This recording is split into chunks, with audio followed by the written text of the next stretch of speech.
Salve, salve, pessoal! Tudo bem? Aqui é o Bruno Jacopini e hoje nós estamos aqui com o Rogério Sandoval e você vai escutar tudo o que você nunca ouviu sobre cachorros. O Rogério que assim, tem um currículo pequenininho, viu? Foi campeão brasileiro de adestramento, é membro conselheiro do Conselho Nacional de Adestramento da CBKC, é árbitro da CBKC, já foi para a Alemanha diversas vezes, para outros países, né? Orienta profissionais da sinofilia e tem aí mais de 40 anos ensinando as pessoas sobre como devem cuidar e educar os seus cachorros. Né? Galera, esse cara aqui já foi pro Domingão do Faustão, já se apresentou lá com o Cliff, tem muita história para contar e assim, é um grande prazer, Rogério, que você tenha vindo aqui, né? Eu fiquei muito feliz com a sua presença. Então vamos lá. Primeira pergunta que eu gostaria de fazer, Rogério, que é uma pergunta aparentemente simples, porém não é tão simples assim, né? Como que os cachorros surgiram, né, na história da humanidade, como que eles se tornaram esse animal que é talvez assim o maior companheiro do homem até hoje? Então, Bruno, muito obrigado pelo convite. É um grande prazer, uma grande honra estar participando aqui do podcast. Eu que agradeço. Falando sobre os cães, isso daí está ligado intimamente ao processo de domesticação dos cães, né? Então, assim, esse processo todo ele surgiu a partir de uns 30 mil anos ou mais, né?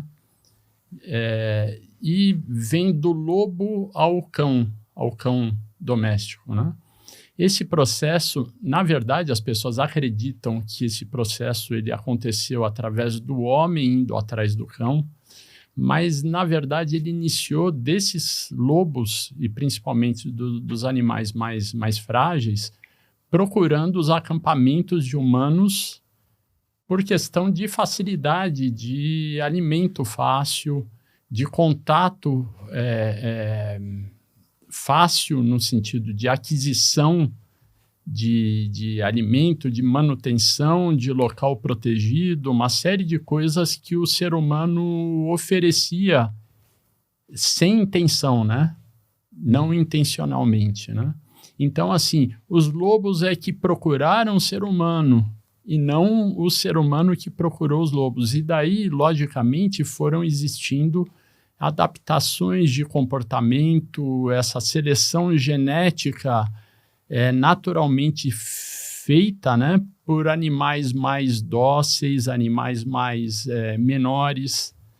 E daí a mudança da aparência, da morfologia do animal em si, né? As orelhas foram caindo, uma série de coisas que foram acontecendo e que o ser humano, nesse início, ele não interferiu. Mais tarde, sim. Sim. Mais tarde, sim. Daí a hora que o ser humano começou a perceber a vantagem do cachorro, desse animal próximo a ele, daí ele começou a aproveitar esse animal como companheiro de caça, como animal que auxiliava ele, mas essa percepção ela se deu mais ou menos uns 15 mil anos atrás. Entendi. Tem que ter sido há muito tempo, né? Porque, enfim, hoje a gente olha para as raças e você fala, bom, a gente não para pensar, mas um São Bernardo é cachorro, um Chihuahua também é um cachorro. E, quer dizer, mesma espécie ali, mas a diferença é brutal. É enorme. É enorme.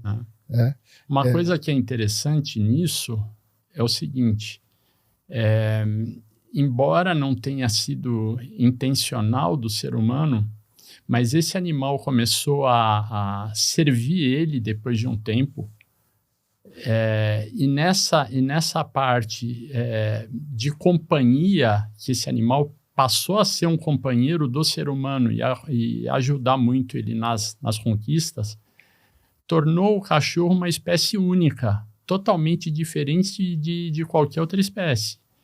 E algumas coisas que você observa, né? Por exemplo, o cachorro é a única espécie, dentre todas as outras, que brinca depois de adulto, na fase adulta. Interessante. Se você pegar em outras espécies, nenhuma outra apresenta esse comportamento. Depois também a questão da cognição com o ser humano, da comunicação com o ser humano.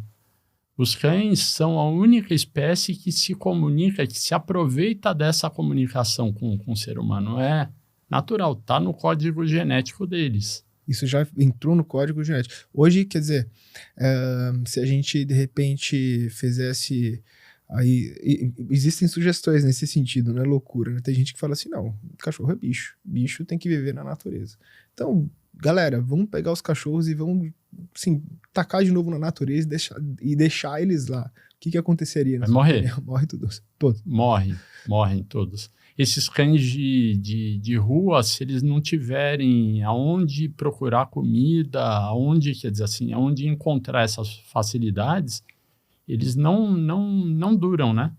Então é uma simbiose. Hoje é uma raça que depende, uma simbiose.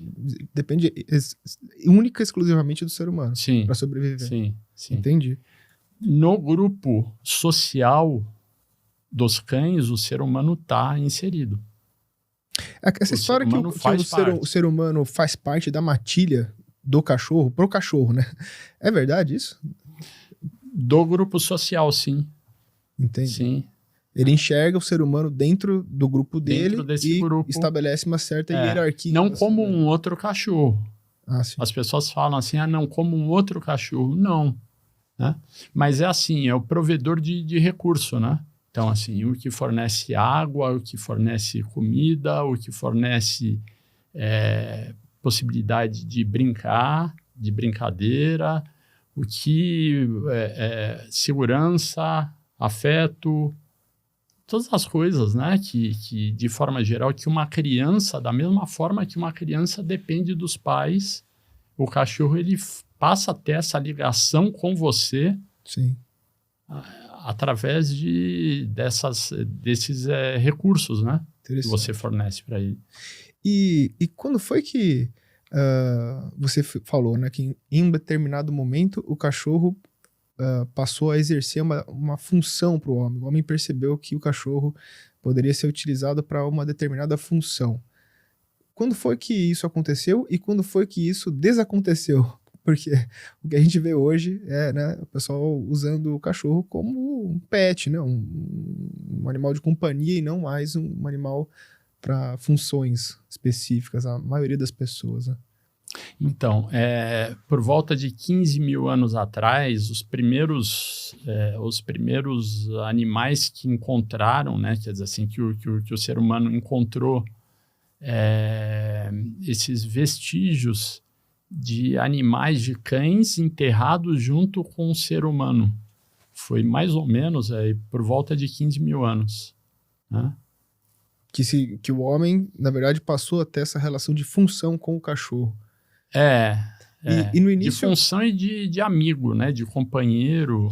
Tá. Não... Então, assim, um animal na mesma cova significa que o ser humano já estava pegando como companhia e também como animal que ajudava ele nas caçadas, nas conquistas, como segurança de maneira geral. Perfeito. Né? Mas hoje existe uma separação clara, né, entre os cachorros de função e os cachorros de companhia. Hoje essa distinção é mais evidente, né? É evidente. É evidente porque os animais, eles passaram, né, esses cães, eles passaram de roça, animais que viviam na roça, depois passaram para a cidade, daí passaram para o quintal, e hoje em dia virou um animal de dentro de casa, né? Sim. De relação afetiva, né? Que a pessoa tem com o cachorro e de companhia e de certa forma, assim, as pessoas elas estão levando para esse lado todo de humanizar o cachorro, né? Sim. De transformar o cachorro em algo que ele não é. Perfeito. Isso na verdade era uma pergunta que eu iria fazer depois, mas é exatamente isso, né? Quer dizer, o cachorro tem necessidades que são próprias da espécie do cachorro. Justamente. E o ser humano, muitas vezes, o que acontece é que ele enxerga necessidades de ser humano e transfere essas necessidades para o cachorro, e o cachorro que tem as necessidades próprias dele, essas ele não atende, né? É isso que acontece, né? As carências afetivas, né? As carências emocionais do ser humano, ele busca o cachorro para ver se o cachorro ele supre isso. Uhum. E, na verdade, o cachorro que é como uma criança pequena, né? O cachorro, eles têm a capacidade de resolução de problemas similar a uma criança de 2 anos. Entendi. Tá? Então, você não pode atribuir a ele essa possibilidade de resolver os seus problemas. Sim. Tá? Então, quando o ser humano, a partir de que o ser humano pega um cachorro para resolver os problemas dele, o cachorro ele fica perdido. O cachorro ele precisa de uma direção, né? Sim. Precisa que você forneça os recursos, que você estabeleça uma troca, que você determine a questão da educação, da questão dos comportamentos que você precisa, né? Sim. Então, assim, a partir de que você estabelece, a vida dele passa a fazer sentido. É que nem uma criança que não tem os pais, ou que os pais eles não exercem esse lado de direcionar, de canalizar, né? De direcionamento harmonioso, né? De harmonia dentro desse convívio, né?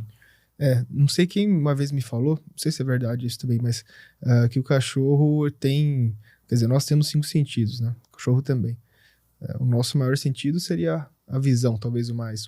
Sim, da gente. O nosso, né, do ser humano. Agora, o do cachorro, claramente, é o olfato. Porém, o olfato do cachorro é 5.000 vezes mais potente do que o olfato de um ser humano. E a gente não se atenta para isso, né? Porque a gente coloca o cachorro lá dentro de casa e tal, e uma série de estimulações ali visuais, brinquedinho, isso e tal. Só que no fundo, o cachorro tem ali um sentido que é o maior sentido dele, inteiramente não estimulado, muitas vezes, né? Pelo ambiente ou pelas coisas. É isso mesmo que acontece, né? No fundo. O cachorro fica como vivendo num quarto escuro. É isso daí. A ideia é essa, assim, para o ser humano ter uma noção disso, é a mesma coisa que te deixar num quarto escuro ou num quarto que tem uma luminosidade muito baixa, né? Muito pequena, e você tem uma visão perfeita e você passa nessa situação a tua vida inteira. Então, assim, as pessoas elas levam o cachorro para uma kitnet, para um apartamento, e o cachorro vive privado de cheirar grama, de poder farejar, de poder, de certa forma, caçar, né? A gente não leva o cachorro para caçar animal, mas a gente trabalha com brinquedos, a gente ensina comportamentos para o cachorro, onde ele vai fazer todo esse ritual de caça, né? Perfeito. De caçador, que é instintivo deles, necessidade da espécie. E você concorda, Sandoval, que o fato do ser humano não prover as necessidades do cachorro nesse sentido é o que muitas vezes acaba culminando num comportamento indesejável? É cabeça vazia, oficina do diabo, né? Então, assim, se você não direciona, vem as necessidades e daí ele vai direcionar, ele vai canalizar para coisas que você não quer. Sim. E daí ele destrói a tua casa, ele destrói uma série de coisas ali, ele tem a necessidade de morder, de brincar, ele tem a necessidade de farejar, ele tem uma série de necessidades. Se você não canaliza, você não dá, não direciona, todos os comportamentos que ele faz são necessários para a vida dele. Então, assim, as pessoas querem privar o cachorro que ele não faça, contratam um profissional para tentar ajudar a apagar, abafar esse cachorro, né, os comportamentos dele. Mas ele vai direcionando, e se ele não puder externar esses comportamentos, daí começam vários outros problemas de comportamento. Tipo assim, um cachorro que, sei lá, faz buraco na grama. O dono acha um absurdo isso daí. né? Muitas vezes é falta de uma outra estimulação, né? Sim. Ou o cachorro Sim. que rosna para o dono. Tá vendo aí alguma coisa em relação ao comportamento, alguma necessidade não atendida que possivelmente está culminando naquilo, né? Sim, sim. Eu acho engraçado porque às vezes a gente vê assim na internet, né, a criancinha abraçando o cachorro, dando beijo no cachorro, como se o cachorro estivesse sentindo a mesma empatia que ela está sentindo por ele. Só que, não sei se eu tô certo em pensar dessa forma, mas eu, eu olho assim, né, alguma coisa de cachorro eu conheço, e você vê às vezes claramente que o cachorro não tá gostando daquilo, né? E que É, em alguma hora, em algum é. momento, isso vai acabar culminando numa mordida, em alguma coisa, em um acidente mais grave, né? Que poderia ter sido evitado se houvesse aí um entendimento melhor sobre o comportamento do cachorro em resposta ao estímulo que ele está recebendo, né? Sim, muitas vezes a gente observa que não vai acabar bem, né? Então as pessoas elas botam muitas vezes no Facebook alguma imagem do cachorro junto com a criança, da criança abraçando e o cachorro já com uma cara assim, olha, eu já tô para dar uma mordida nesse menino aqui, nessa menina, né? E daí os pais achando uma super engraçado e botam essa imagem e as pessoas acham lindo. E daí as pessoas querem repetir esse cenário em casa. E daí chega um ponto que dá um acidente. Entendi. Muitas vezes um acidente menor, que o cachorro ele dá um chegar para lá na criança, né? E em alguns casos é algo pior, que o cachorro daí realmente dá uma mordida mais forte e vai para uma situação mais péssima, né? Para todo mundo. Todos perdem, né? A Sim, família, a criança e o cachorro também, né? com, Ninguém não tem vitorioso nisso, né? com certeza. E esse tipo de problema, enfim, você acha que o cachorro precisa de limite? Você acha que está faltando limite para os cachorros, de forma geral, que as pessoas, ao educar os seus cachorros, têm, em função dessa humanização, é, colocado pouco dos limites ou nenhum limite no cachorro? Quer dizer, você vê lá o cachorro dominando o sofá da casa, fazendo xixi em qualquer lugar, e a pessoa fica refém daquilo?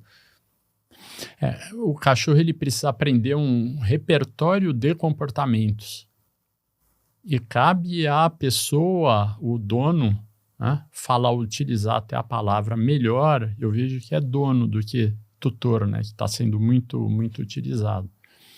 Mas cabe você direcionar todos os comportamentos que você precisa do dia a dia. Para você dar. Cachorro é um animal rotineiro, né?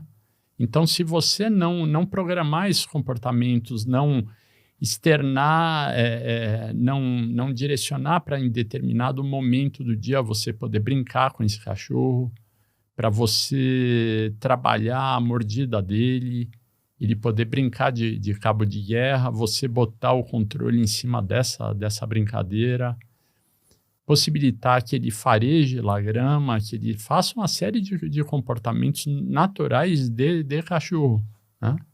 Então a tua vida passa a ficar ruim porque o cachorro ele começa a ter uma série de comportamentos inadequados, né? Para a gente, porque ele convive dentro de uma casa de humanos. Então ele precisa de regras. Essas regras elas precisam ser muito claras, muito bem estabelecidas, né? Sim, E não é assim, a gente coloca de forma prazerosa para eles. sim. Mas faz um pouco, fica deitado aí que depois eu brinco com você, né? Mas a partir de que eu deixo o cachorro à vontade, daí os problemas todos começam a aparecer. E esses, talvez não seja a palavra mais técnica, né? Mas esses limites aí, como eu falei, hoje a gente tem uma tendência, uma escola do positivismo puro, né? Quer dizer, as pessoas, de forma geral, têm aí um entendimento de que o cachorro não pode receber estímulo negativo. Então, nós deveríamos ensinar o cachorro mediante recompensas, né? Então, sentou, petisco. Deitou, petisco, então joga bolinha, faz tal, né? E ignorar os comportamentos negativos. esse positivismo puro, você acha que isso funciona mesmo? Isso é uma coisa que realmente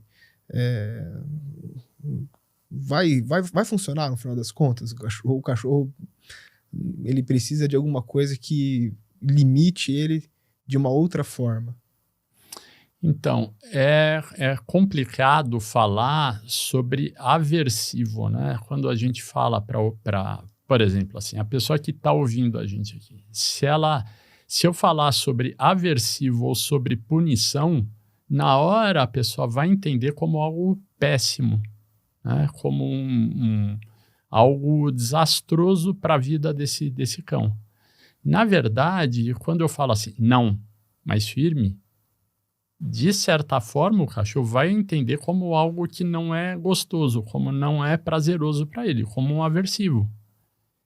Tanto eu dar um belo de um tapa, eu dar uma paulada no cachorro pode ser um aversivo, como algo desconfortável para ele, uma palavra mais desagradável, eu jogar um pingo de água nele também pode ser um aversivo. Pode ser um aversivo também, de repente, um odor desagradável, de repente você dá uma comida e o cachorro interpreta como um odor desagradável, dele sai de perto também. Tem várias formas de eu aplicar essa situação desprazerosa para o cachorro, mas na hora quando eu ensino o cachorro com reforço positivo. Sim. Com coisas que são prazerosas. Na hora de ensinar os comportamentos, por exemplo, eu quero ensinar senta, eu quero ensinar deita, eu quero ensinar uma série de comportamentos novos. Eu ensino através de reforço positivo, quer dizer assim, de comida, de brinquedo, de sensações altamente agradáveis. Perfeito. Né? Depois, quando o cachorro ele já sabe o comportamento, né? E daí ele resolve não fazer ou fazer um comportamento que você não quer, daí você pode usar a correção para fazer com que o cachorro ele já retorne para o comportamento que você quer e seja bem sucedido. Perfeito. Entendeu? Porque no fundo, né, as pessoas falam assim, que, nossa, você está impondo uma punição para o cachorro. Agora, o animal na natureza, ele sofre punições da natureza, né? Quer dizer, se ele for lá cheirar um escorpião, ele vai tomar uma picada, né? Ou se ele colocar o focinho lá num arbusto cheio de espinhos, ele vai se machucar, né? Ou se ele ficar debaixo da chuva ali, ele vai, né, ficar com uma sensação desagradável. Então a natureza possui isso, né? É lógico. A gente não vai chegar ao ponto de punir o cachorro de forma a castigá-lo, né? Impor uma dor física no cachorro, mas um estímulo negativo, aquela aversividade, está presente no cotidiano de qualquer animal, né? O que eu vejo as pessoas hoje em dia fazendo um auê enorme nesse sentido, né? Então, assim, nossa, pode ensinar o cachorro com o positivo. O comportamento que você não quer, você ignora, que daqui a pouco ele para. Ele não vai parar muitas vezes, né? Então, não existe na educação de crianças linhas que falam que você não pode dizer não para o teu filho, né? Então, o que você vai criar para um ser humano se você não pode dizer um não? Né? Eu não sou especialista em seres humanos, mas com cachorro, se você não pode corrigir, né?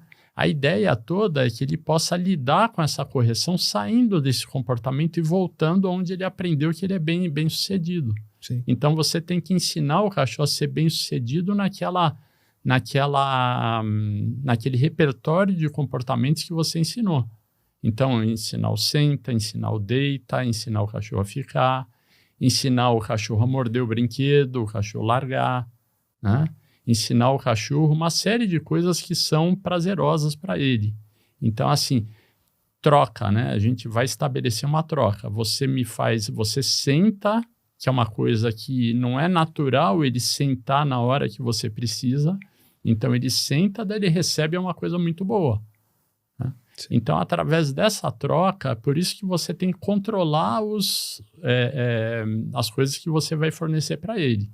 Controlar a comida, controlar a água na medida do possível, controlar liberdade, controlar a possibilidade dele de farejar, controlar o carinho, né? O carinho é um problema muito grande, que as pessoas querem agradar o cachorro a todo momento, né? Então, assim, deixa ele te dar um comportamento que você quer, daí você agrada. O cachorro, ele vive no aqui e agora, né? No momento presente. Então, assim, se muitas vezes o cachorro, ele tá rosnando para você e você tá agradando ele, né? Fala, quietinho, quietinho, ele tá entendendo. Isso, muito bom, é isso daí que você tem que fazer mesmo. Quer dizer, aquela questão da aprendizagem no erro, né? É, Ele tá apresentando um comportamento que você não tá identificando, aí você vai lá e premia ele, quer dizer, aí você reforça mais ou menos aquela questão da guia peitoral, né? Que o pessoal vive hoje. Já tem muita gente que já se tocou que isso daí não funciona. Porque a guia peitoral, na verdade, o que que ela é? Ela é um instrumento de tração, né? O boi usa isso, né? Quando ele vai tracionar. Então o cachorro usa aquilo e você puxa de volta e ele puxa no sentido oposto. E aí o que que acontece? Ele vai te levando, te carregando pro meio da rua aí. Se for um cachorro grande e uma mulher com uma constituição física um pouco mais fraca, quer dizer, derruba ela mesmo, né? Então, toda essa questão da aprendizagem no erro mesmo, né? Então, até é perigoso um cachorro, dependendo do cachorro, sair com peitoral, é perigoso. Você pega um pitbull, um rottweiler, um cachorro muito forte, um pastor, né? Todos esses cachorros fortes, se eles estiverem no peitoral, eles não vão ter, assim, para você controlar o cachorro, você precisa ter o controle aqui do pescoço, da cabeça do cachorro. Se ele morde um outro cachorro, se ele morde uma criança, se ele morde uma pessoa, né? Se não tiver com o colar que possa funcionar como um enforcador nesse determinado momento, é um risco enorme. Então, o colar, esse colar que você pode utilizar também como enforcador, se ele utilizado de forma técnica, ele é muito importante, né? Porque daí você salva uma vida. Você passa a não arriscar, quer dizer assim, você sair com um cachorro num peitoral, um cachorro grande, um cachorro forte, de repente você perdeu por acaso esse controle e a gente acaba perdendo o controle na hora que a gente menos espera. As pessoas, elas acham que nunca vai acontecer, né? Não, nunca aconteceu isso daqui, nunca aconteceu, o cachorro mordendo outro cachorro, pegou um cachorrinho pequeno, um cachorro grande pega um cachorrinho pequeno, pega uma criança, pega uma pessoa de idade, morde uma pessoa, né? Ou sai correndo atrás do carro, né? Os meus adoravam E é atropelado. fazer isso. Ou leva você pra ser atropelado junto. Interessante. Interessante.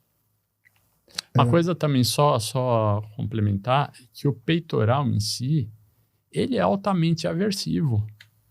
Se as pessoas olharem, muitas vezes o cachorro ele anda caranguejando, né?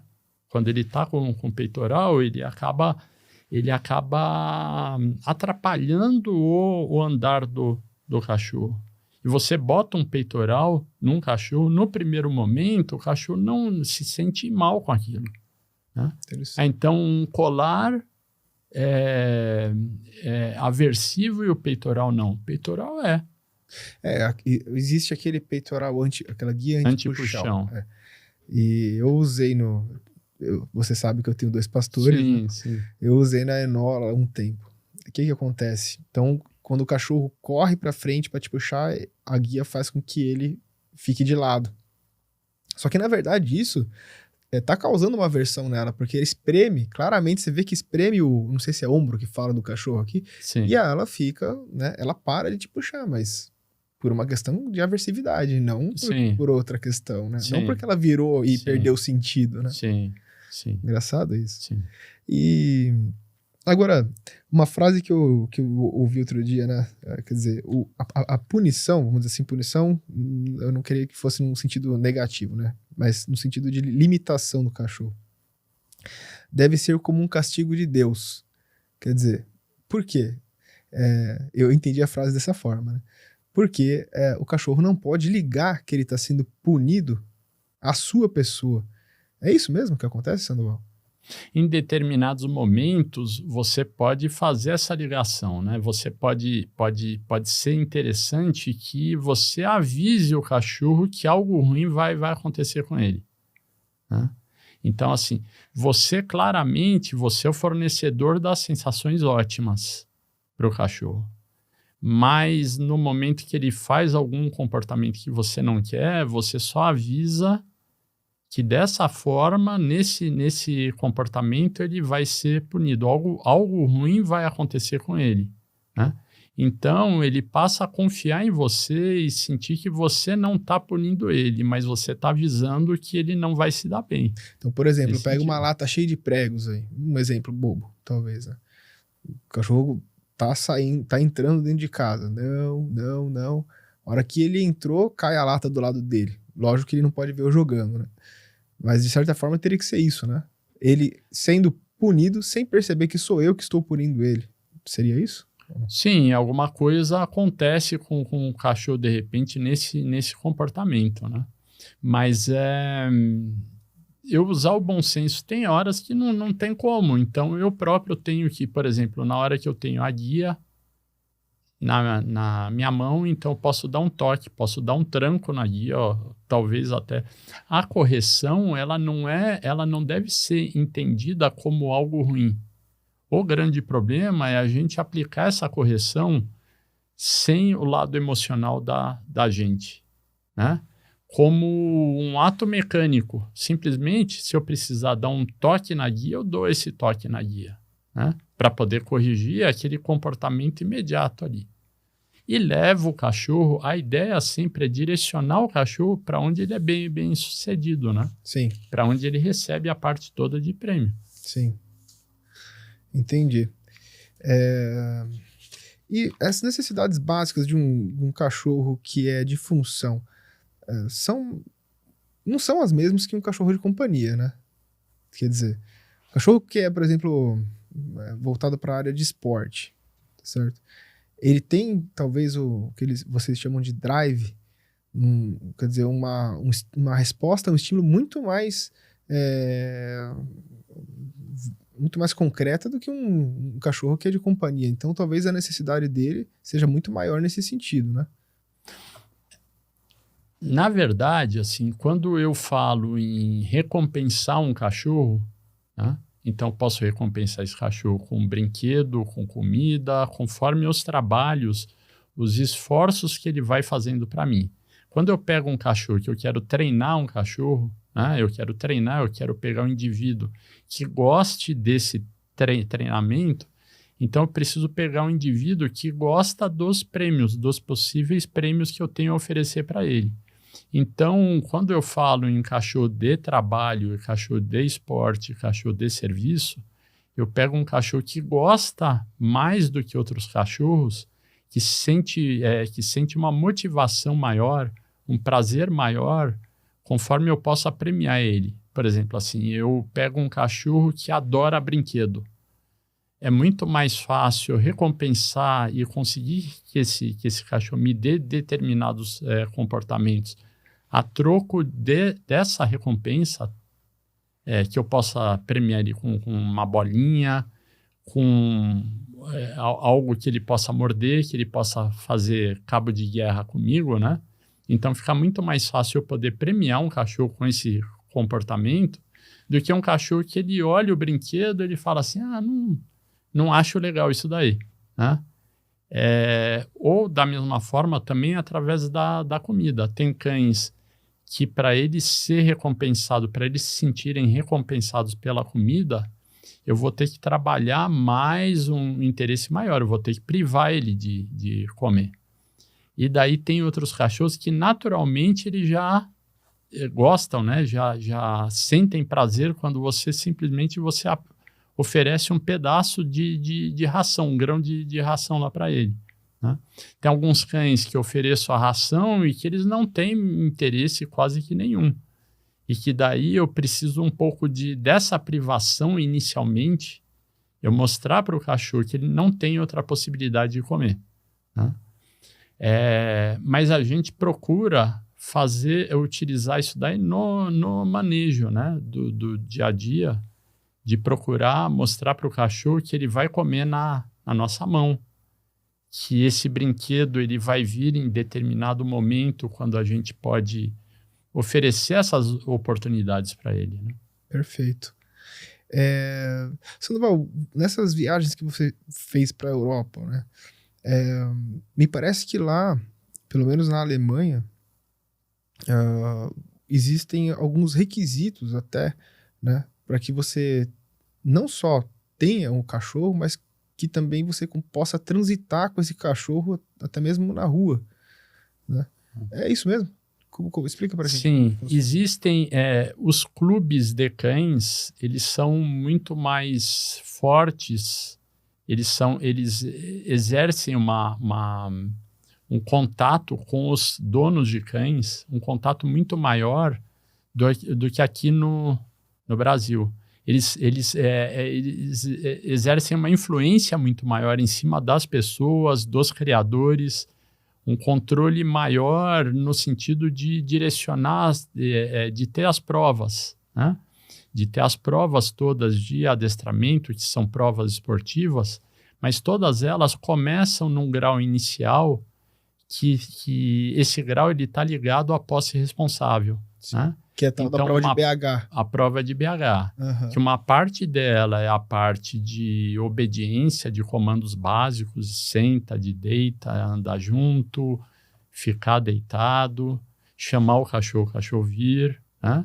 E outra parte é feita no trânsito, né? Sim. Que é passagem dentro de um grupo de pessoas, passar próximo de um outro cachorro, passar perto de uma pessoa que está de bicicleta, passar perto de uma pessoa que está correndo, passar próximo de um carro e a pessoa perguntar alguma coisa, a pessoa pedir informação para esse condutor do cachorro, né? Então, tudo isso daí mostra que esse cachorro ele tem condições de convívio com as pessoas e que ele não vai oferecer riscos. Interessante. Logicamente que o risco ele é diminuído, né? E daí, se o cachorro for aprovado nessa prova, daí isso daí é carimbado numa carteira, que eles chamam é uma caderneta, né? Uhum. Que você leva essa caderneta com você. E a tendência agora é a parte online, né? Que ela fique digitalizada e que você possa levar no teu celular a comprovação que esse cachorro é um cachorro seguro. Interessante. Essa prova de BH existe no Brasil também, né? Mas ela é vista como, vamos dizer assim, um antepasso para a prova de GP, né? E não como algo que as pessoas, de forma geral, deveriam se preocupar para poder transitar com os cachorros na cidade, né? Vamos dizer assim. Ela está no meio dos clubes de cães. Ela é conhecida no meio dos clubes de cães, mas ela não é conhecida para a sociedade, né? Ela deveria ser conhecida pelos parlamentares, pelos órgãos públicos, né? Sim. Ela é de utilidade pública mesmo. Com certeza. E a gente estava falando de GP, né? Fala um pouquinho pra gente, Sandoval, sobre os esportes, os principais, vamos dizer assim, que hoje estão sendo praticados, né? Tem algumas modalidades novas aí. Sim. Nós formamos em 2018 o Conselho Nacional de Adestramento. Esse conselho ele é um braço da Confederação Brasileira de Sinofilia, a entidade que cuida, que emite os registros, né? O pedigree. Pedigree é a carteira de identidade dos cães, né? Então, assim, é um banco genealógico que tem o controle da criação de cães. Quando a gente fala de criação, a gente está falando de avós, bisavós de pais, avós, bisavós, tataravós, de ter um controle, um mapa de tudo, dessa criação toda, né? Sim. E daí os clubes das raças, no geral, tem raças que tem a necessidade de determinado esporte, modalidade para a parte funcional da raça, né? E tem variados esportes. O Conselho Nacional de Adestramento, ele coordena as comissões. Cada comissão é responsável por uma modalidade. Uma das modalidades é o agility, É uma modalidade até que é muito forte e que agora a gente está tendo nessa época de setembro, outubro, os campeonatos mundiais, né? E o Brasil está concorrendo no Campeonato Mundial de Agility. Interessante. E até é interessante que agora, enquanto a gente está falando aqui, os brasileiros já conquistaram no primeiro dia um resultado excepcional aí, né? Então, é uma das modalidades do Agility que é similar ao hipismo dos cavalos, né? Sim. Hipismo, as provas hípicas. Daí outra modalidade é o IGP. O IGP é uma prova de 3, é como um triatlon, Sim. de 3 sessões, uma sessão de faro, outra sessão de obediência e outra sessão de proteção, né? Perfeito. Daí outra modalidade é o Mondial-Ring. Mondial-Ring é uma prova que tem a combinação entre a parte de exercícios de obediência do dia a dia, com saltos, são 3 saltos diferentes, né? Salto em distância, salto em altura e uma paliçada, né? Um muro que o cachorro tem que saltar. E depois exercícios de proteção. A diferença do IGP, o IGP é uma mordida mais técnica, o cachorro ele tem que morder numa luva, no braço. E o Mondial Ring, ele morde o corpo inteiro, é uma roupa, né? Interessante. E todas as situações, elas são voltadas para o dia a dia, né? Para as interações do dia a dia. O que se quer em todas essas sessões, em todas essas provas, no geral, que são mais funcionais para o cão de utilidade também, é que o cão ele faça o comportamento, mas ele esteja na situação de obediência, de controle do condutor. Então, quando a gente fala do cachorro morder, né, então é preciso entender que tem um controle todo. Sim. Que é diferente, por exemplo, assim, quando a pessoa ela contrata um profissional para treinar o cachorro dela para a parte de guarda e simplesmente ela quer que ensine que o cachorro só morda, mas não tem um controle em cima, né? Esse controle é básico. Então, assim, é mais ou menos como uma pessoa que entra numa academia para fazer uma arte marcial. De início, a pessoa tá pensando que ela está entrando nessa academia para ela bater nas pessoas que estão lá na rua. Mas depois ela começa a entender ali, conforme o bom instrutor, que ela tem que controlar toda essa parte instintiva dela, né? Ela vai aprender a bater bem, mas dentro das 4 linhas. Dentro do tatame, lá junto com a orientação desse mestre, né? E daí depois tem outras provas também que são muito interessantes também, outras modalidades também, que estão agora chegando aí no CNA. Uhum. O Canicross, que é uma corrida. Você corre junto com o cachorro, né? Você corre junto com o cachorro. Ele vai na tua frente, né? E você vai direcionando conforme as opções de percursos. Sim. Né? Você vai direcionando. Tem um brasileiro que acho que foi para campeonato mundial disso, não foi? Sim. Todo ano ele está indo, o William Oliveira, né? Uhum. Ele tá montando conosco, ele está montando dentro do CNA a comissão de Canicross. Interessante. Né? Interessante. Você acaba dando para um cachorro que gosta desse tipo de esporte uma função e, na verdade, ele se sente ali útil, né? O cachorro, vamos dizer assim, é um cachorro feliz, vamos falar assim. Sim. Tá certo. Mas dentro dessas modalidades, Sandoval, você foi campeão de GP, né? Só que na época tinha um outro nome, né? Sim, com o Rottweiler, na época foi 2003, o meu cachorro ele ganhou o campeonato. Porque assim, quem concorre é o cachorro. São modalidades feitas para os cães, né? Sim. E elas têm uma regulamentação toda que protege. Hoje em dia o pessoal está muito preocupado com essa questão de bem-estar, né? Sim. Bem-estar dos cães. Mas uma coisa assim muito, muito óbvia, até eu tava pensando esses dias, no seguinte, porque tem pessoas que já vêm falando que você fazer o esporte com cachorro é maltrato, que você está utilizando o animal para fazer coisas que você quer, que você está fazendo exploração, né, do animal.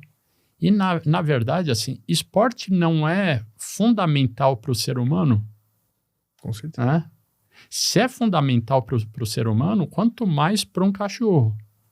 Então, assim, esporte não tem nada de maltrato, o esporte é só benéfico, né?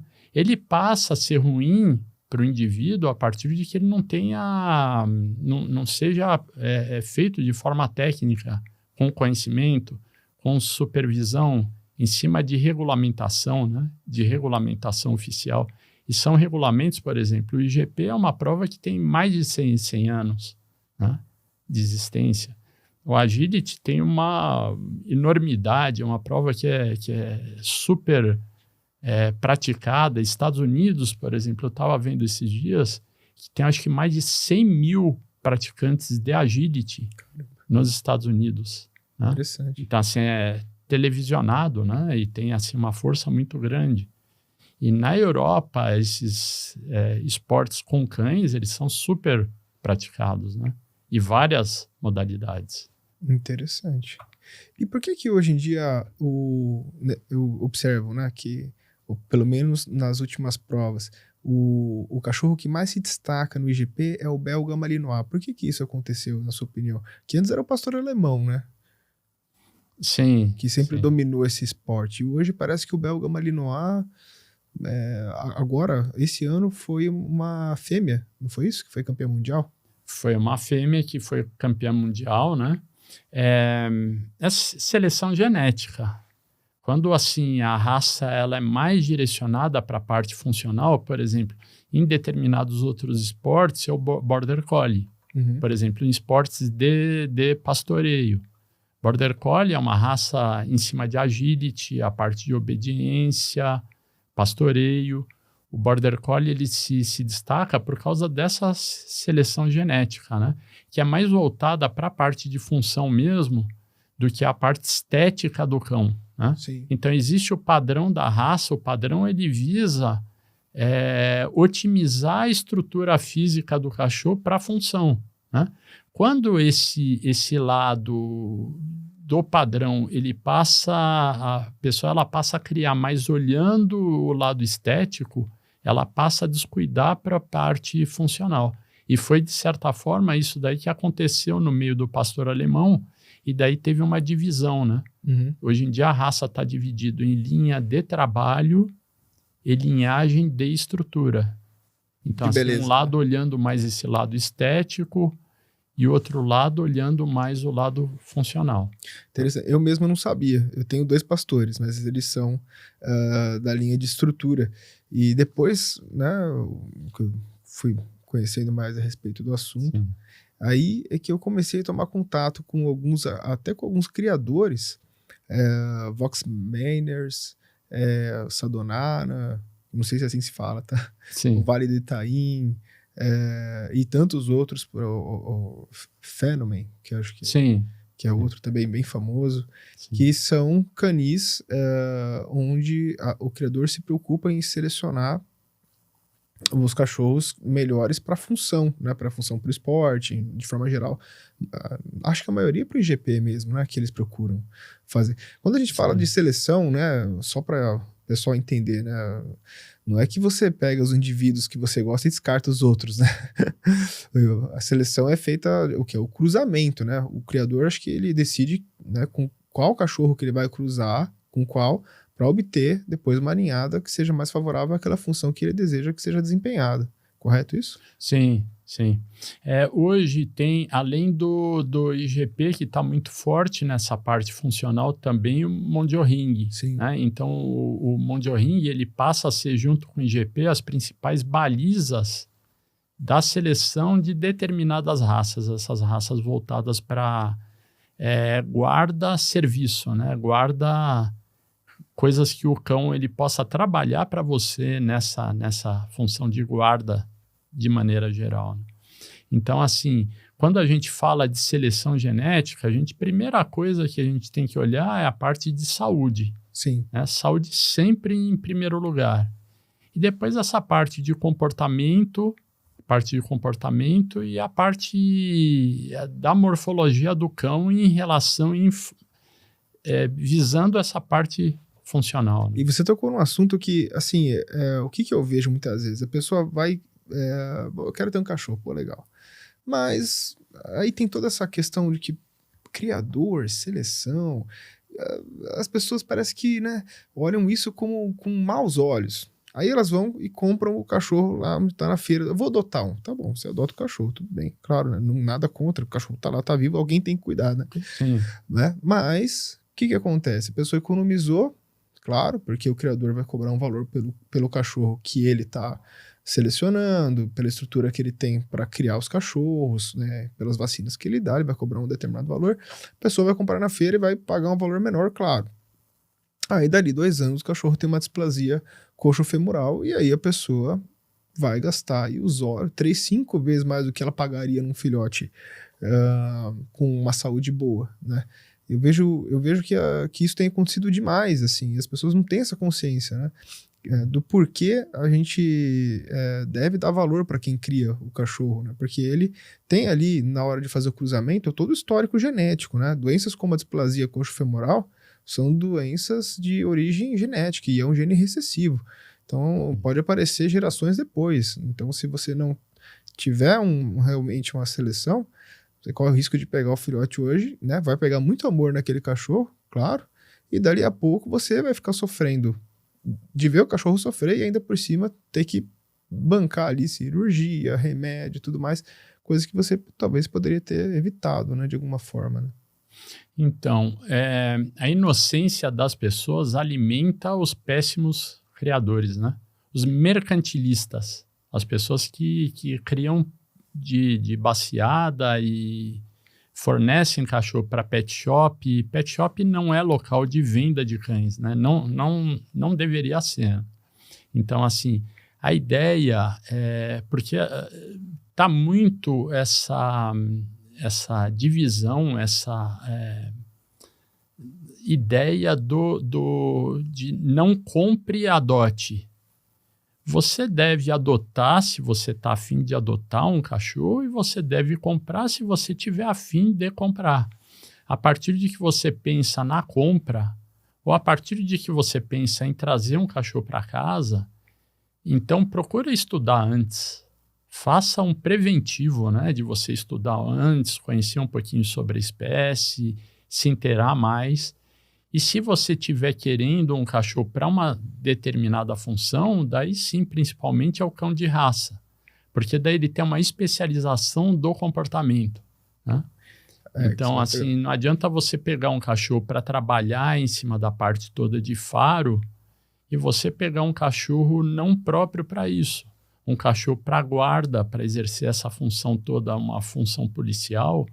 Um cachorro mestiço, ou um cachorro sem raça definida, ele não vai ter essa especialização, né? Então, assim, daí é maltrato.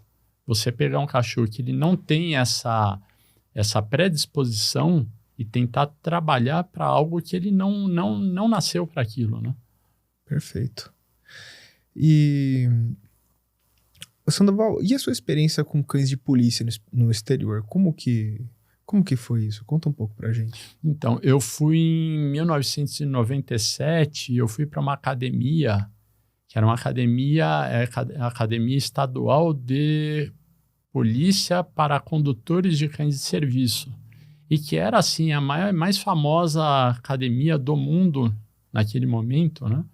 E que eles formavam vários cães de serviço, vários condutores, né, de cães de serviço, e para diferentes serviços, né? Então, serviço de detecção de narcótico, detecção de explosivos, detecção de cadáver, né? Faziam trabalho de contraprova. Trabalho de contraprova o cachorro ele vai identificar um odor ligado a um crime, né? Então, assim, ele passa a ser uma prova. Sim. Ele ajuda nessa identificação, né? E o trabalho de mordida também. Entendi. que era um trabalho feito, o pessoal utilizava na época muito um combate com focinheira, né? Aham. Então, o cachorro com uma focinheira específica fazia o combate lá com a pessoa. Em outros momentos, o trabalho de mordida na roupa, né?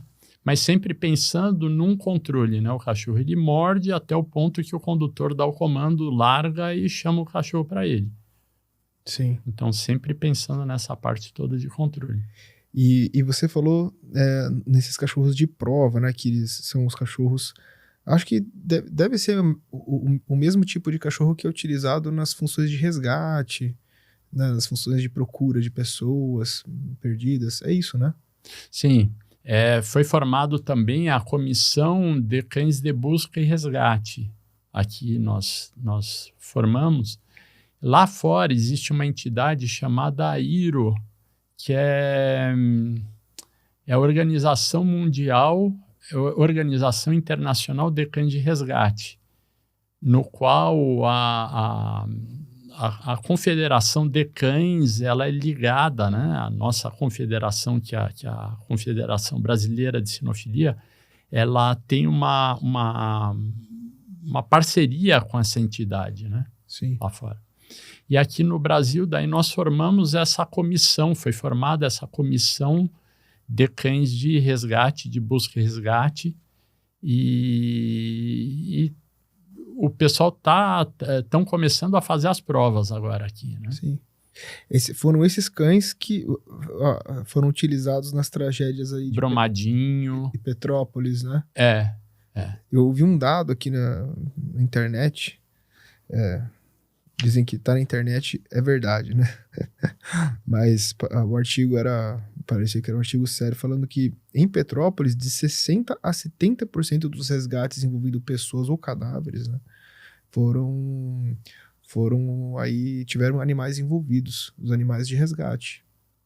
Tamanha a importância que isso teve, né? Que isso tem, na verdade. E no caso, quando nós tivemos a pandemia do Covid, o pessoal conseguiu treinar, isso saiu na revista Veja, conseguiu treinar um grupo de cachorros para identificar se a pessoa estava contaminada com Covid ou não. O percentual de acerto chegou na Veja, dados da revista Veja, era de 99%. Sim. Olha que interessante, né? O ser humano ele depende do serviço do cachorro. O ser humano hoje em dia não tem como não é utilidade pública, né? Esses serviços, esses auxílios que o cachorro pode fornecer para o ser humano. Sim. De maneira geral, né? Então, assim, não tem como a gente falar que o cachorro, ele exploração animal, né? Que a gente está explorando ele quando ele trabalha para a gente, porque, assim, as técnicas, elas estão muito, muito avançadas nesse sentido da gente poder recompensar o cachorro. Sim. Por trabalhar para a gente, sendo que, assim, é natural da espécie ele trabalhar para você, ele ser recompensado por você, porque, assim, é uma espécie que é dependente do ser humano, né? Então, todos esses trabalhos que eu posso utilizar, todos esses contatos que eu posso utilizar, que o cachorro possa trabalhar para mim, de forma geral, eu vou estar fazendo um benefício para ele, para a vida dele, para a minha vida, a partir de que eu comece a gostar de treinar, de fazer esse treino, e para a vida das pessoas, né? Nesse sentido de utilidade pública, de forma geral. Eu acompanho bastante aquele canil HR, acho que é de Goiânia, acredito. Sim. É do Hugo, né? Sim. E ele realmente faz um trabalho de seleção, né? E aí ele ensina o cachorro a fazer a parte de busca de entorpecentes, depois esses cachorros são comprados pelas polícias ali, mas ele vende um monte, nossa. E é interessantíssimo isso, porque o ensinamento desses cachorros, o adestramento, começa nas caixas de faro, né? Então são caixas com um buraco, e aí tem ali o odor, que é colocado em uma dessas caixas, e quando o cachorro identifica, ele senta, né? E o prêmio é a bolinha, aquilo que a gente estava conversando, né? O prêmio é a bolinha, o adestrador joga a bolinha, ele corre atrás e pega a bolinha, tamanho o prazer que ele tem em caçar e buscar a bolinha e pegar, né? Então, e é ensinado dessa forma.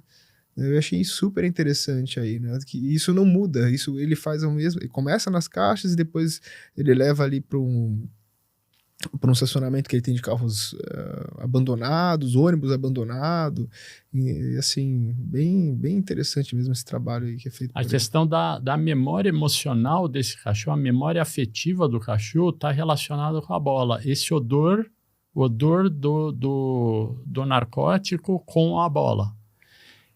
As pessoas acham que o cachorro ele vai ter contato, ele vai aspirar a droga em si ali. O cachorro ele não tem contato nenhum com a droga, né? Mas é relacionado ao odor. Né? Como é que o cachorro consegue sentir o odor sem ele aspirar a droga? Né? Ele sente o odor está fora. Ele não tem contato com a substância. Né? Então ele relaciona que quando ele vai atrás do odor, ele vai receber o brinquedo. Interessante. E ele dá um sinal pro condutor, seria isso, né? Ele senta ou deita. Ele dá um sinal, mostrar que ele encontrou. Treina o cachorro que ele vai marcar, né? Ele vai marcar ele vai indicar. A indicação dele, a gente chama de indicação passiva, quando o cachorro ele simplesmente ele senta na frente ou ele deita e não tem contato propriamente com a substância, né? Com o local ali. Interessante. Tem a indicação ativa, o cachorro ele começa a raspar ali o local. Tá. Né? Certo. E hoje em dia se faz mais nos múltiplos trabalhos de detecção, indicação passiva. Né? Entendi. Porque daí ele propriamente, por exemplo, em cima de explosivo, se o cachorro ele raspar o local explode. Né? Então ele faz essa indicação só avisando que ele encontrou e daí a pessoa vai e premia ele. Joga a bola, dá o brinquedo lá para ele. Né? Muito. E daí tem uma disputa de cabo de guerra, alguma coisa assim nesse sentido. Sim, muito interessante. E, Sandoval, explica pra gente por que na Alemanha agora a polícia está abandonando a utilização de coisas de função. Esse foi foi a notícia que eu li há alguns meses atrás. O que acontece lá é uma situação muito... Não é atual, já é antiga, que vem esse problema já vem de muitos anos da influência muito grande do Partido Verde. Que daí eles falam sobre a libertação, a abolição animal, tentar levar o animal de novo para a natureza, coisas que são assim fora de cogitação, especialmente para os cães, né?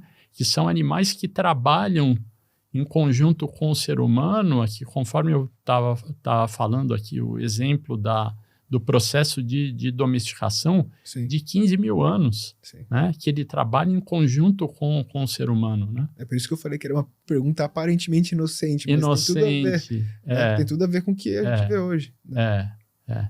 Então, o que acontece em cima disso é simples. É um animal que depende do ser humano, que tem prazer, que precisa do ser humano, e precisa trabalhar para o ser humano, que é essa realização da espécie. Né? Então, as polícias elas fazem trabalhos excepcionais lá na Alemanha, né, com os cães, mas elas estão sendo impedidas de trabalharem com a utilização dos equipamentos, estão criando várias dificuldades em cima, né? E essas dificuldades todas vão desanimando as pessoas que trabalham com cães de serviço, vai ficando impossível. Né? Conforme a gente falou, a partir de que você utiliza um equipamento que não é correto, sim, esse equipamento pode expor as pessoas a risco. Né? Pode expor outros cães, pode expor crianças, pode expor, de forma geral, a população, né? Então, assim, um policial ele não pode sair na rua com um cachorro se esse cachorro oferecer risco às pessoas. Assim, um cachorro, por exemplo, de serviço da parte de mordida. ele vai morder sob o comando de um condutor que está apontando para esse cachorro, está determinando para esse cachorro quem que ele vai morder naquele determinado momento de real necessidade, né? E como uma arma, é importante o seguinte, uma arma não letal, né?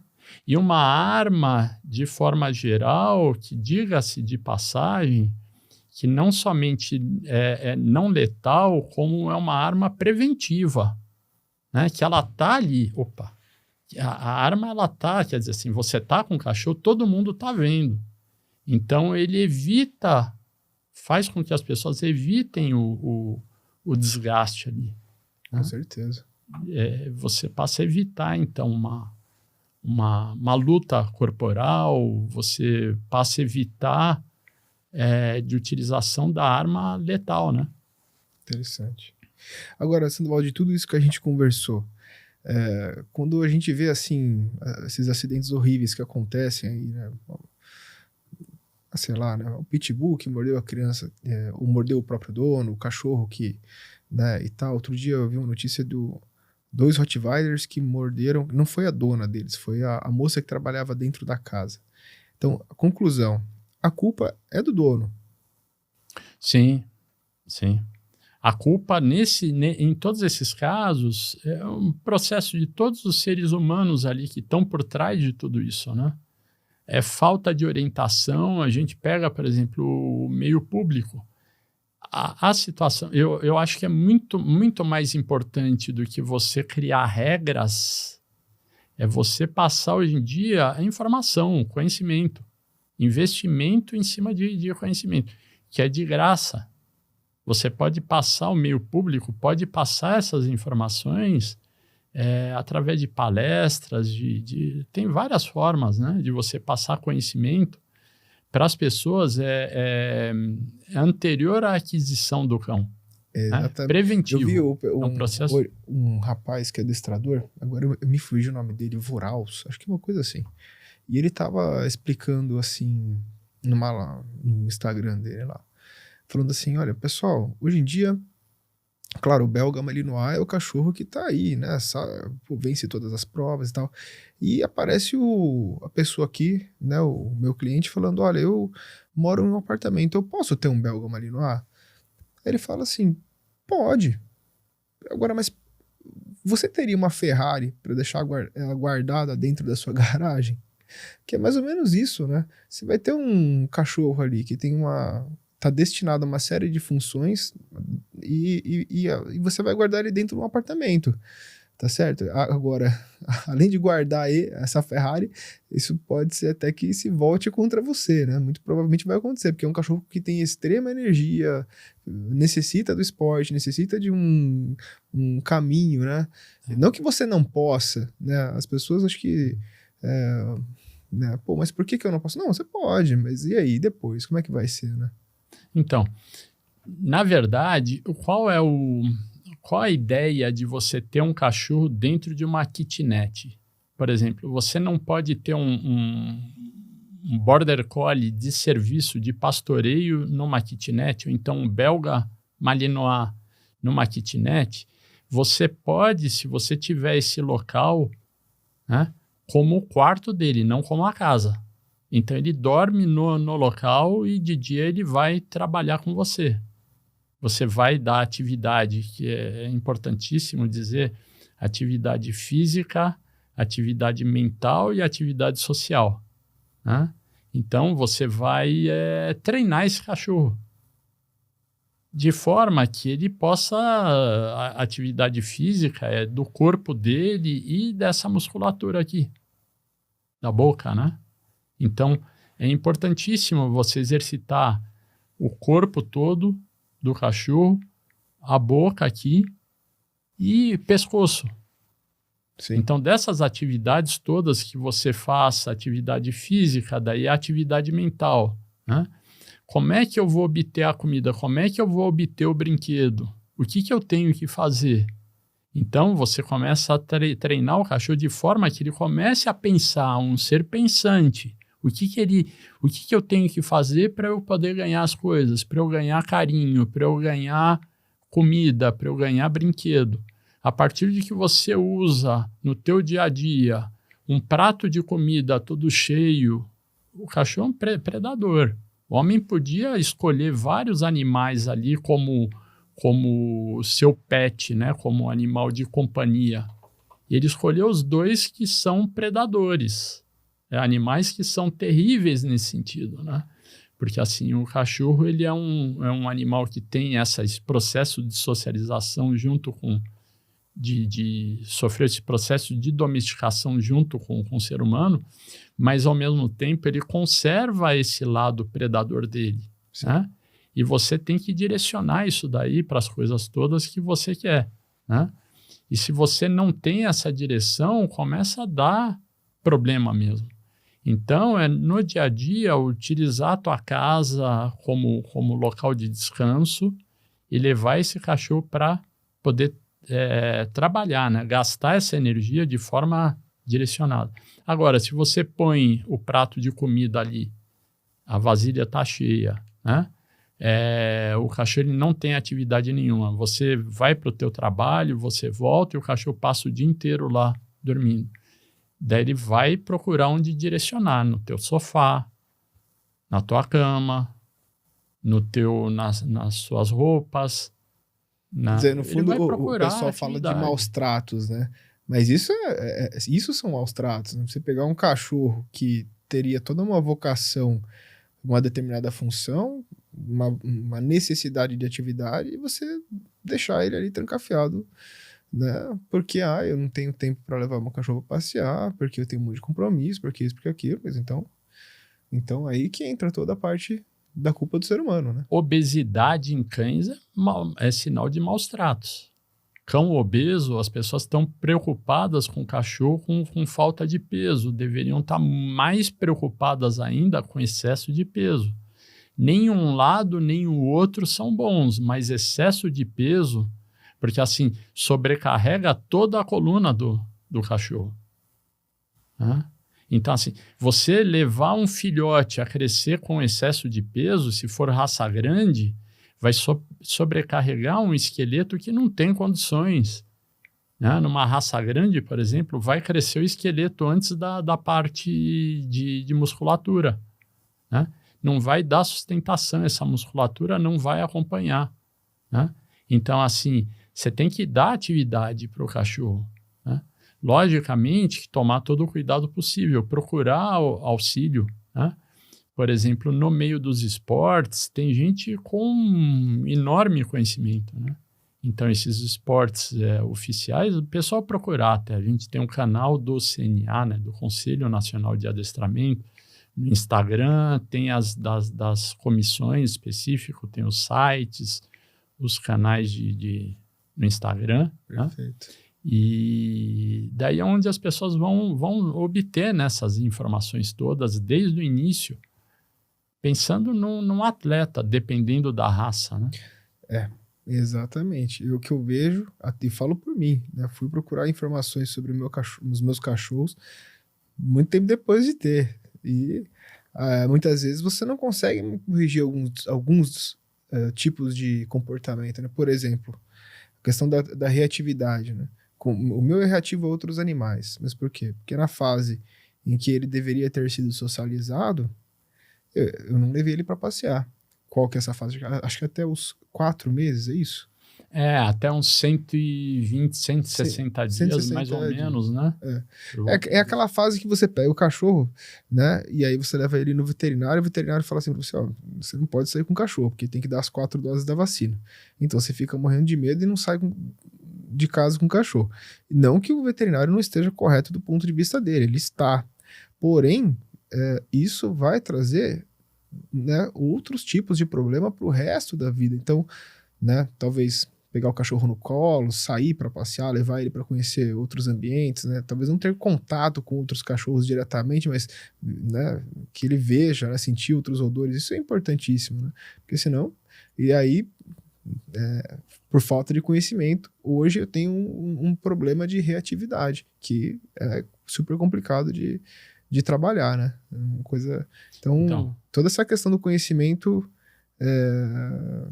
as pessoas têm que ter uma consciência maior sobre isso, né? Não é só ter o cachorro, pegar o cachorro, porque eu acho linda essa raça, porque eu quero ter um, porque eu tenho espaço na minha casa, né? Tem que ter toda essa bagagem e, no fundo, deve procurar um profissional, porque isso daí não é uma coisa que você vai adquirir na internet sozinho, né? Pode até ser que alguma coisa você aprenda, mas a maior parte do conhecimento é prático, né? Infelizmente, quando as pessoas vendem um cachorro, então quando as pessoas te levam a proposta de você adotar um cachorro, de forma geral, não estão falando que você precisa pôr a mão na massa. Você vai ter que pôr a mão na massa e aprender a gostar disso, né? E você pode fazer de forma divertida, né? Mas é trabalhoso, não tem como enganar as pessoas falando que não é trabalhoso, que não vai dar trabalho. Dá trabalho sim, mas esse trabalho, se você aprender a fazer de forma prazerosa para você também, é uma coisa que é muito importante, que a pessoa ela descubra como é que ela faz de forma que é gostosa para ela, né? Que é gostoso, que ela sinta prazer ali. E os esportes, eles ajudam nesse sentido muito. Sim. Né? Ajudam muito. Então, assim, você vai deixar de lado o teu celular, você vai deixar de lado o teu computador, a televisão, né? Sim. Vai tentar, muitas vezes, levar junto a família, o pessoal começar a fazer um grupo, né? Um grupo E isso tudo pode trazer uma felicidade maior para você, mas o nível de realização do cachorro é enorme. Né? Porque assim, pensa um ser que é largado lá o dia inteiro na casa, o cachorro ele passa a não ter uma vida sedentária, né? E de repente, esse ser que está com uma vontade enorme de fazer atividade junto com o dono, ele passa a ter essas atividades. Daí você aproveita de ensinar essas atividades, já educando o cachorro, já levando para esses comportamentos que você vai precisar no dia a dia. Perfeito, perfeito. Sandoval, a gente, aí, até por questão do horário, a gente tem que se encaminhar aí para o final. Tem alguma coisa, algum caos aí que você gostaria de contar? Alguma coisa engraçada que aconteceu, sei lá, nos teus anos aí de atividade, de profissão? Então, o meu trabalho, na verdade, já é interessante. De início, eu era chamado de uma pessoa que não tinha menor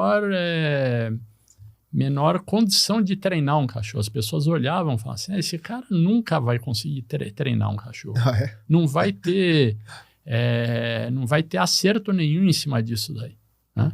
E daí eu comecei a me empenhar. Na época, quase 40 anos atrás, né? Eu comecei a me dedicar, comecei a estudar, comecei a ir atrás disso e comecei aos poucos obter resultado, né? Então, a partir de que eu comecei a treinar as pessoas, a ensinar as pessoas a treinarem seus cães, né? Até tem algumas pessoas até que não gostam muito dessa ideia de ele está falando que eu tô sendo treinado a treinar o meu cachorro. Mas a ideia toda é justamente ensinar a pessoa ela fazer isso daí de forma prazerosa e mostrando que se a pessoa ela começa a se dedicar, ela começa a ter esse resultado e começa a melhorar esse convívio, porque começa a facilitar a vida dela também, né? Então, assim, eu sei bem dessa dor das pessoas de forma geral, né? A dificuldade do convívio com o cachorro, as dificuldades gerais das pessoas de conviverem, de melhorar esse convívio todo. Né? E de pessoa, vamos dizer assim, desacreditada, que você chegou a campeão brasileiro, foi uma coisa, né? Sim. Um salto grande aí, né? Sim. Um salto grande. Então tá certo. Sandoval, então hoje que a gente pode encerrar por aqui, né? Foi um prazerzaço te receber aí, né? Só informações válidas aí que acrescentam, né? Acho que o pessoal que está assistindo a gente deve estar muito feliz aí. E então é isso aí. Muito, muito obrigado. Eu que agradeço o convite, né? E fica aí, as pessoas que quiserem entrar em contato, entrar através de busca Rogério Sandoval, tá lá no Instagram, tem o site também da Cão Positivo, né? Sim. .com.br, Sim. mas é só buscar lá, Rogério Sandoval já encontra. É isso aí, pessoal. Gente, muito obrigado por tudo aí, por assistirem a gente. Se não se esqueçam de se inscrever no canal, de curtir o vídeo, tá joia? Até a próxima. Um abraço. Até mais.